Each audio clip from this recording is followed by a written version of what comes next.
Berita menarik sepanjang minggu ini. Nombor 6. Sebarang rundingan oleh PAS untuk menghidupkan semula Muafakat Nasional perlu dibincangkan pimpinan tertinggi Perikatan Nasional. Ketua Penerangan Bersatu Razali Idris berkata, setakat ini perkara dibangkitkan Musyidah Ampas Hashim Jassim menerusi media minggu lalu itu tidak pernah dibincangkan. Katanya kita tidak pernah bincang soal itu. Apapun hal ini dasar yang mesti diputuskan di peringkat Majlis Pimpinan Tertinggi kedua-dua parti dan juga PN. Setakat ini kita belum menerima apa-apa cadangan atau undangan kerjasama. Minggu lalu, Hashim berkata beliau yakin ada perbincangan secara tidak langsung antara pimpinan PAS dengan UMNO bagi menghidupkan MN digagaskan ketika keduanya dalam blok pembangkang sebagai usaha penyatuan ummah pasca PRU14 dimenangi Pakatan Harapan. Bagaimanapun pemimpin UMNO Puan Azhar Kashim menegaskan parti itu menutup buku yang bagaimanapun tidak menganggap sebagai pengakhiran oleh Hashim kepada usaha perpaduan ummah bawah MN. PAS dan UMNO sebelum ini saling menuduh mengabaikan piagam MN yang diasaskan mereka hampir 5 tahun lalu.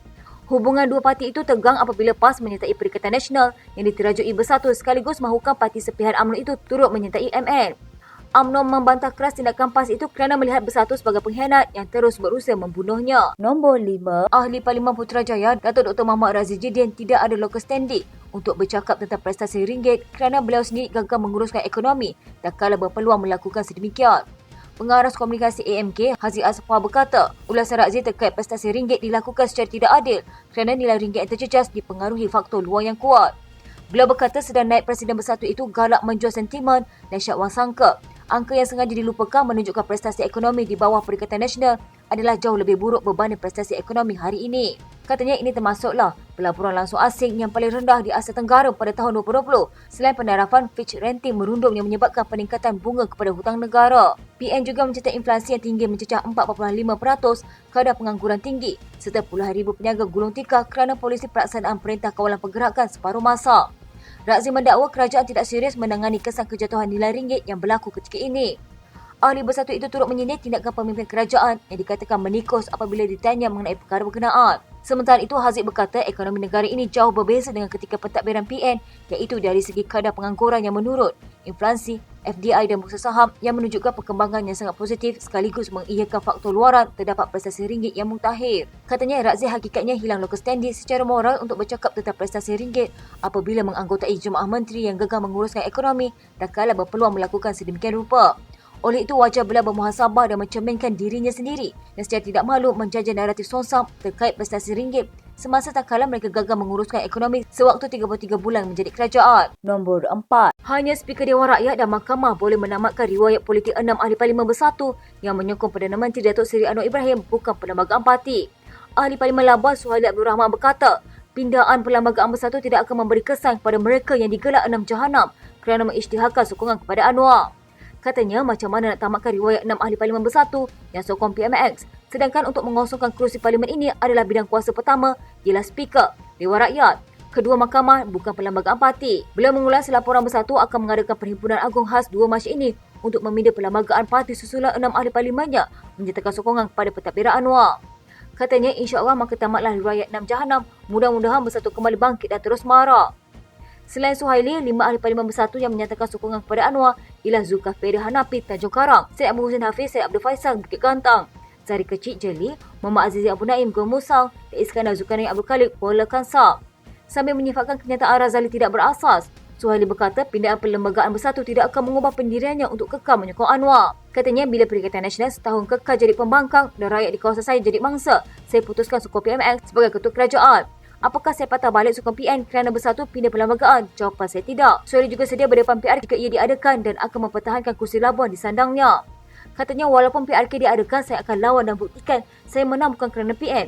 Menang kerana orang Labuan mahu saya jadi wakil rakyat mereka. Nombor 3. Ahli Majlis Pimpinan Tertinggi Bersatu Muhammad Rafiq Abdul Wahab berkata, bakul ekonomi rakyat perlu menjadi agenda utama Perikatan Nasional berbanding mencipta naratif baru menjelang PRU16. Merujuk projek PAS for All dilancarkan PAS Selangor untuk menawan negeri itu, seorang pemimpin Bersatu mengingatkan pencapaian PN di negeri itu sebelum ini adalah atas tiket kebersamaan. Tiada parti mampu menang dengan sendiri jika bertanda solo. Pada pilihan raya negeri Ogos lalu, PN menang 22 dun sekaligus menafikan penguasaan 2/3 gabungan Pakatan Harapan dan Barisan Nasional yang menguasai 34 daripada 56 kerusi. Adun Kuang itu secara peribadi berpendapat untuk mencapai kemenangan pada pilihan raya akan datang, PN perlu menumpukan masalah kos sara hidup dan ekonomi membelenggu rakyat kini yang didakwanya gagal diuruskan pentadbiran Anwar Ibrahim. Katanya apa yang lebih penting mendepani masalah yang kita ada sekarang, masalah ekonomi tidak diurus dengan baik, mata wang jatuh dan harga barang naik. Lebih baik kita fokus ini daripada sibuk mencari slogan untuk PRU16 akan datang. Ketua Penerangan PAS Selangor, Zul Ahmad berkata, parti itu yakin akan memimpin Selangor pada PRU16 sekaligus menjadikan negeri itu lebih berdaya saing. Susulan itu, parti itu melancarkan projek khas dengan slogan PAS for All bagi mencapai resolusi bertindak membabitkan tokoh pemikir pelbagai kaum dan agama sebagai titik mula kepada usaha menawan Selangor.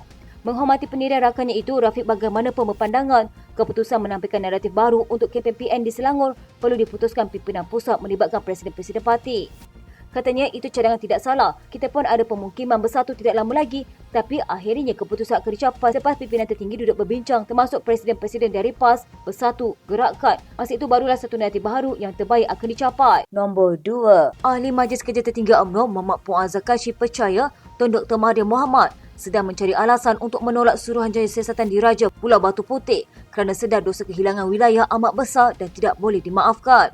Pemimpin UMNO itu berkata bantahan Peguam Mahathir terhadap pelantikan Mat Raus Sharif sebagai pengerusi RCI umpama takut kepada bayang-bayang sendiri. Katanya sebab itu bantahan Tuan Mahathir tidak perlu dilayak.